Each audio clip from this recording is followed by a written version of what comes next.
interview Datuk semalam bersama dengan Malaysia Gazette. Datuk menuduh bahawa parti komponen Barisan Nasional, MCA dan MIC ni umpama memikul biawak hidup. Betul ke Datuk ada cakap macam tu semalam? Dia sebenarnya dia ada rentetan peristiwa. Kalau apa nama dia? Gopalan. Tinalan.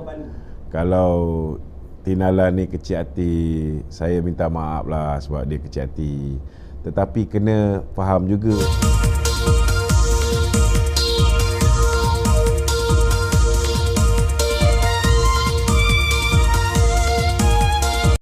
Tekan butang subscribe, like dan aktifkan lonceng. Assalamualaikum warahmatullahi wabarakatuh.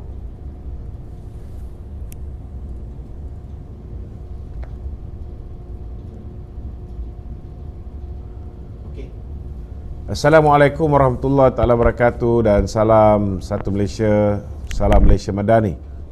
Kita kudara pada malam ini seperti biasa tuan-tuan untuk membicarakan isu-isu semasa. Dan malam ini saudara kita memilih tajuk. Tajuk kita ialah tentang usaha yang dilakukan oleh Perikatan Nasional untuk memecah belahkan Barisan Nasional dan juga Pakatan Harapan. Namun hari ini nampak gayanya yang mula bergolak, yang mula berpecah ialah di kalangan mereka, iaitu di kalangan Perikatan Nasional. Hari ini tuan-tuan sudah ada kabar angin yang bertiup kencang. Dulu masih ada gangguan Masih ada kabar angin yang bertiup kencang. Dulu kita tahu bahawa Hamzah Zainuddin ni mau dibuang sebagai Setiausaha Agung Bersatu, bukan sekali, dua kali cubaan Tan Sri Muhyiddin Yassin untuk membuang Hamzah Zainuddin sebagai Setiausaha Agung Bersatu. Namun hari ini saudara, kabar-kabar angin yang kita terima hari ini ialah tentang usaha gabungan antara Tan Sri Muhyiddin Yassin dengan PAS untuk menggantikan Hamzah Zainuddin sebagai Ketua Pembangkang. Ini tuan-tuan akan menambahkan lagi kekeruhan di kalangan pemimpin-pemimpin Perikatan Nasional. Dan lebih mengecewakan, Hamzah, nama yang bakal menggantikan beliau adalah antara nama yang disebut saudara ialah Syahidan Kasim, Governor Negeri Perlis yang bakal bertanding di Semenyih tuan-tuan. Jadi malam ni saudara ada banyak isu-isu yang kita akan kupas Tuan-tuan yang nak bertanyakan sebarang soalan boleh ajukan soalan itu terus ke ruangan WhatsApp kami di talian 0194819495 0194819495. Jadi kita akan mulakan dengan soalan-soalan di studio dan kemudian kita akan ikuti dengan soalan-soalan daripada netizen, sama ada di TT kita ataupun di ruangan komen Facebook kita. Silakan. Okey, baik Tok. Berkenaan dengan tajuk kita malam ni Ya. So, bila kita melihat keadaan semasa Hamzah dan Midin ni, adakah kebarangkalian ia disebabkan oleh Midin merisik KJ menyertai PN dan Hamzah tidak bersetuju? So, boleh ulang sikit Tok? Saya rasa tidak ada kaitan dengan KJ pun. Ini lebih kepada siapakah yang bakal menggantikan. Ada pelbagai ura-ura tentang kemungkinan besar Muhyiddin nak melepaskan tanggungjawab dia sebagai Presiden Bersatu. Ada setengah daripada kumpulan yang pro Muhyiddin mahukan Azmin Ali menggantikan beliau. Ada setengah yang mahukan Hamzah menggantikan beliau. Jadi ini lebih kepada perebutan kuasa dan benda ni bukan baru. Datuk Seri Ismail Sabri dulu pernah cuba untuk meletakkan seorang timbalan Perdana Menteri. Dan beliau cuba nak mengangkat Hamzah Zainuddin menjadi timbalan Perdana Menteri. saingan beliau ketika itu ialah Azmin Ali yang mendapat restu daripada Muhyiddin untuk diangkat menjadi timbalan Perdana Menteri. Namun sampai kesudah tuan-tuan, hasrat kedua-dua pihak ini untuk diangkat menjadi timbalan Perdana Menteri tidak kesampaian. Akhirnya saudara mereka hilang kuasa dan hilang peluang untuk menjadi kerajaan. Kita harap kehilangan ini buat selama-lamanya, insya-Allah. Ya. Okey, Tok, soalan susulan juga Ya. Beberapa orang budak hitam daripada UMNO juga bakal menyertai Bersatu. Adakah ini juga petanda membuatkan Hamzah goyang akan kedudukan beliau di Bersatu? Saya tak nampak lah kalau Hamzah nak takut dengan budak-budak hitam ni, kan? Sebab tak berapa hitam pun. Saya nak beritahu, kalau pun mereka ni menyertai Bersatu, kan, belum tentu dalam jangka masa yang singkat mereka boleh mengganggu gugat kedudukan Hamzah untuk mewarisi kepimpinan kerusi presiden itu, kan? Sebab Hamzah Zainuddin ni dia operator juga, dia pun ada pengaruh dia pun ada kekuatan. Jangan ingat Isyamuddin Tun Hussein saja yang ada kekuatan kewangan, kan? Jangan ingat Azmin Ali saja boleh berbelanja berpuluh juta untuk berhadapan dengan pilihan raya. Hamzah Zainuddin juga antara orang yang boleh kita anggap sebagai milioner. Kalau bilioner ni mungkin kita belum dapat mengesahkannya, kan? Tetapi beliau antara milioner yang berada di dalam Perikatan Nasional hari ini. Dan banyak jugalah dari segi penajaan dan sebagainya yang dikeluarkan oleh Hamzah ni. Okey. Masih lagi Perikatan Nasional, kan? Okey, Ya. Kalau kita lihat Perikatan Nasional ni Bersatu lebih dominan daripada PAS. Tetapi dari segi akar umbi dan jentera, PAS lebih gegah. Adakah PAS ni hanya tempelan dalam Perikatan Nasional? Ada komen tu? Dari segi kekuatan, PAS ni kekuatan dia jentera dia. Kalau dari segi jentera memang PAS boleh dikatakan mendahului. Malah boleh diperkatakan PAS diperkudakan oleh Bersatu, kerana Bersatu tidak ada jentera. Yang Bersatu ada ialah peluang untuk dia merebut kekayaan zaman Jana Wibawa, dan kekayaan yang dia kumpulkan zaman Jana Wibawa ini membolehkan dia membayar jentera-jentera PAS. Jadi mereka seolah-olah macam ada exclusive right, kan, untuk memperkudakan jentera-jentera PAS, selagi mana pemimpin PAS ini masih lagi meletakkan hal dunia, hal kebendaan ini mengatasi hal akhirat.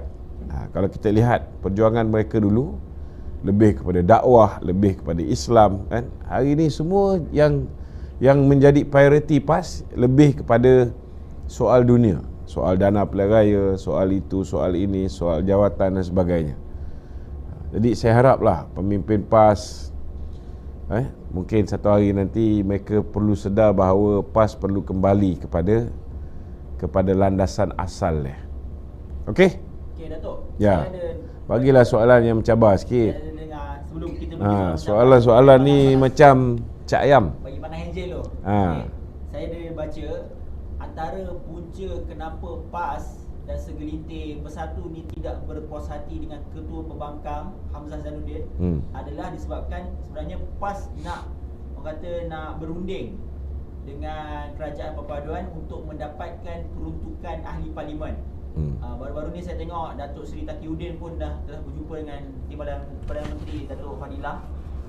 Dan ini merupakan orang kata antara sebab kenapa Perikatan Nasional yang diketuai oleh Tan Sri Muhyiddin nak tukar Hamzah Zainuddin ni.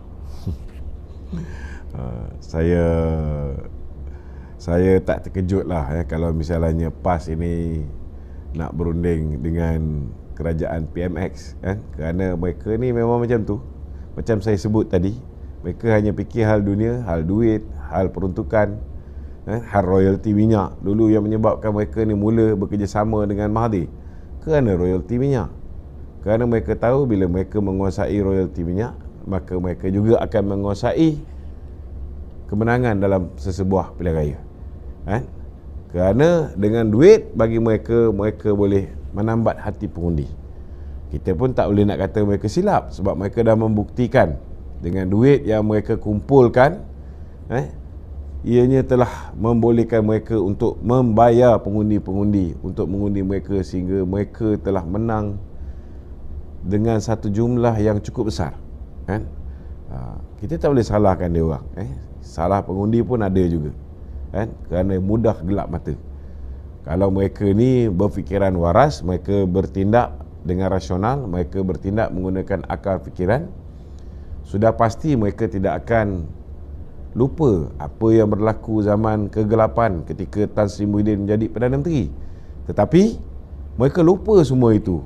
Bila ada sedikit sogokan, ada yang 350, ada yang 150 saja yang dibayar, lagi 200 hilang. Kan? Ada yang 500, ada yang 1000, mereka berubah. Kan? Mereka berubah. Jadi tak boleh nak salahkan orang yang menyogok saja. Orang yang menerima sogokan juga bertanggungjawab terhadap apa yang berlaku dalam negara ni. Okey? Okey, Tok, kita ke soalan yang panas sikit. Ya. Saya dengar Datuk ada mengguris hati seseorang. Oh, siapa tu? Hari ni Ketua Penerangan MIC Kebangsaan, Tinalan Raja Gopalu. Okey. Dia kata interview Datuk semalam bersama dengan Malaysia Gazette, Datuk menuduh bahawa parti komponen Barisan Nasional, MCA dan MIC ni umpama memikul biawak hidup. Betul ke Datuk ada cakap macam tu semalam? Dia sebenarnya dia ada rentetan peristiwa. Kalau apa nama dia? Gopalan. Tinalan. Kalau Tinalan ni kecil hati, saya minta maaf lah sebab dia kecil hati. Tetapi kena faham juga, kita pun ada perasaan. Kita pun ada perasaan. Selama hari ini saya cukup menghormati kawan-kawan daripada MIC dan MCA. Kalau pergi kempen-kempen sebelum 2018, saya antara orang, bila mana orang marah MCA tak deliver undi dan sebagainya, saya antara orang yang telah mencadangkan supaya diberi peluang MCA bertanding di Tanjung Piai. Jangan lupa tu. Jangan lupa. Saya antara orang yang mencadangkan, kerana saya menghargai MCA. Bila mana MCA kita kalah pilihan raya 2018, mereka tetap setia bersama kita. MIC tetap setia bersama kita. Kita menghargai.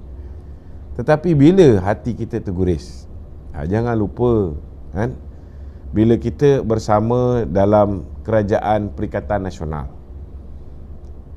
pengurusi Barisan Nasional telah membuat keputusan untuk kita menarik sokongan, menarik sokongan kepada Tan Sri Muhyiddin Yassin. Ingat tak malam di mana Ismail Sabri lead lebih kurang 35 orang ahli parlimen yang membantah arahan Presiden ini, dah lah tak bersetuju. Ketika berucap, kita tahu pada malam itu Ismail Sabri berucap, Bui Kasyong berucap, Sarah Banan satu ketika dahulu bersama dengan bosku, cukup rapat dengan bosku. Tetapi pada malam itu beliau mengherdik bosku. Kita tak lupa dan sehingga hari ini tidak ada permohonan maaf terhadap bosku. Sama juga, kita tak berkata apa-apa walaupun mereka ni tidak deliver, tidak berdeliver undi bukan Melayu kepada kita. Kita okey, kita faham, Tetapi bila kita tewas pilihan raya, kita masuk pilihan raya secara bersama, Bila kita menang di Melaka, tak ada pula mereka puji Datuk Zahid. Kita menang di Johor, tak ada pula mereka puji Datuk Zahid. Tiba-tiba bila kita kalah pilihan raya umum dalam keadaan Datuk Zahid bukan Perdana Menteri, Datuk Zahid dah minta supaya pilihan raya diadakan segera. Kalau buat pilihan raya itu dalam bulan 3 hingga bulan 6 tahun 2022, kita menang, confirm. Tapi mereka drag. Dan Sarah Banan antara orang yang memberikan sokongan kepada Perdana Menteri Ismail Sabri. untuk melengahkan pilihan raya sehingga kita berhadapan dengan kekalahan teruk. Tapi dah kalah teruk pun, kenapa tiba-tiba orang yang bukan poster boy, orang yang bukan ketua kerajaan, bukan Perdana Menteri dipersalahkan dan mereka menuntut. Kita lihat kenyataan yang dikeluarkan oleh MCA, kenyataan yang dikeluarkan oleh MIC, menuntut supaya pengurusi ataupun presiden kita meletakkan jawatan sebagai pengurusi Barisan Nasional. Kita tahu peranan yang dimainkan oleh Hishamuddin di belakang MIC dan MCA, bukan kita tak tahu. Tetapi perbuatan mereka ni melampau. Kalau misalnya mereka deliver kursi India dan China, kan, melebihi daripada apa yang mampu dideliver oleh UMNO di kursi Melayu, lain cerita. Jadi bila kita masuk pilihan raya secara bersama, we should have collective responsibility. Tetapi mereka mendesak supaya Datuk Seri Zahid meletakkan jawatan. Dan sehingga hari ini belum ada permohonan maaf. Kan? Kita boleh lupakan kesalahan-kesalahan yang lampau. Tetapi kesalahan selepas pilihan raya, sehingga hari ini tidak ada permohonan maaf. Mereka cuba lakukan kudeta nak menggantikan Datuk Seri Zahid sebagai pengurusi Barisan Nasional dengan orang lain. Kita tidak lupa. Tidak cukup dengan itu, mereka memberikan SD kepada Tan Sri Muhyiddin Yassin dalam keadaan mereka sudah tanda tangan aku janji. Mereka sudah tanda tangan aku janji. Untuk mereka dah berjanji dah memberikan kuasa pada Datuk Zahid untuk menentukan dengan gabungan mana kita nak membentuk kerajaan. Dia dah memberikan kuasa pada Datuk Zahid bukan hanya untuk berunding dengan gabungan mana kita nak membentuk kerajaan, memberikan kuasa pada Datuk Zahid ataupun pengurusi BN untuk memilih bagi pihak 30 ahli Parlimen BN ini siapa yang kita nak angkat sebagai Perdana Menteri. Ini sudah diputuskan. Tetapi mereka memberikan SD kepada Tan Sri Muhyiddin, yang mana ini sebagai peguam. Datuk Dr. Wee Ka Siong adalah seorang peguam. Dia tahu bahawa apa yang dia buat itu salah. Itu sebabnya dia, Saravanan, Hishamuddin, Hasni Mohamad dan lain-lain menarik balik sokongan terhadap Tan Sri Muhyiddin Yassin.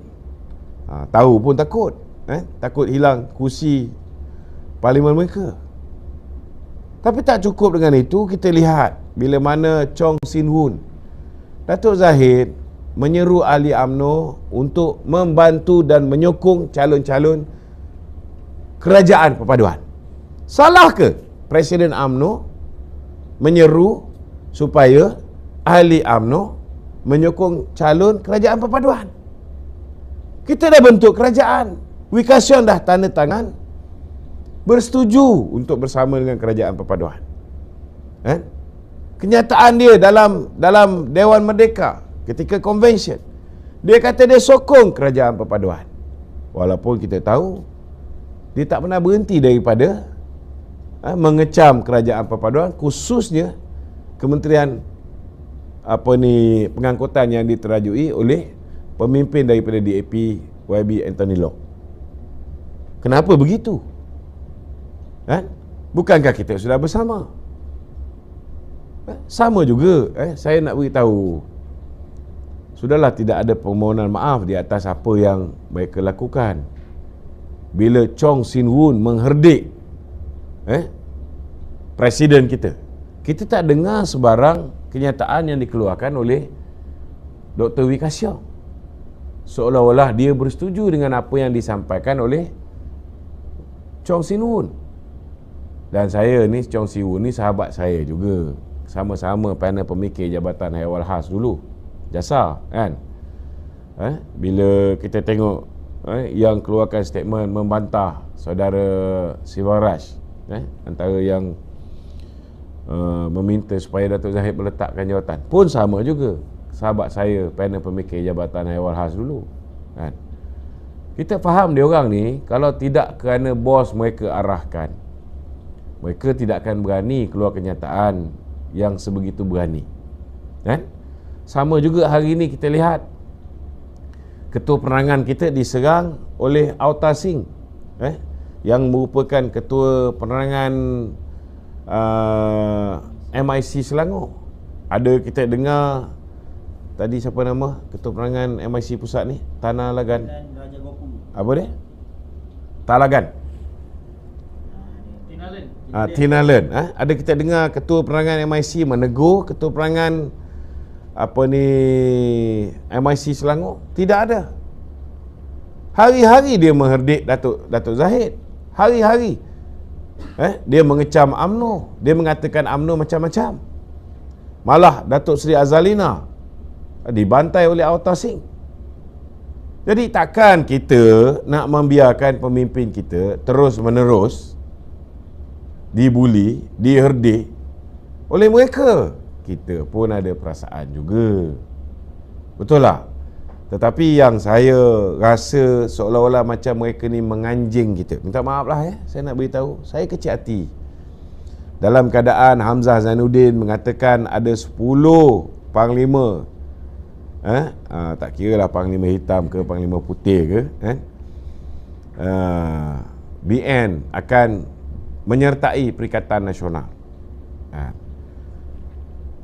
Bila Hishamuddin Tun Hussein memberikan gambaran seorang demi seorang siapa 10 budak hitam itu. Mula-mula dia keluarkan gambar dia dengan Khairi Jamaluddin. Kemudian majlis dia bersama dengan Noh Omar. Kemudian dia tunjukkan gambar dia Khairi Jamaluddin, dia dengan Hasni Muhammad. Kemudian dah tahu ni orang sedang mencerita tentang 10 budak hitam. Takkanlah Wee Ka Siong selaku Presiden MCA tidak boleh membaca what are the implication bila dia hadir untuk menjayakan sesi rakaman yang dibuat oleh Hishamuddin Tun Hussein. Takkanlah orang macam